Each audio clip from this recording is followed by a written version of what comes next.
which quick schemes because obviously those don't work. Neither am I a financial expert or an investor, but this was an interesting headline to me.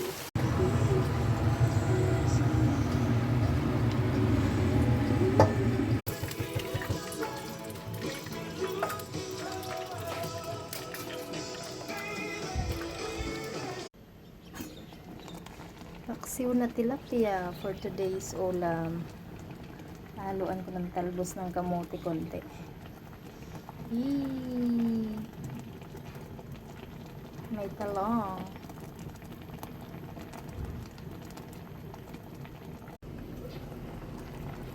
Paksiw na tilapia si Inday for today's video.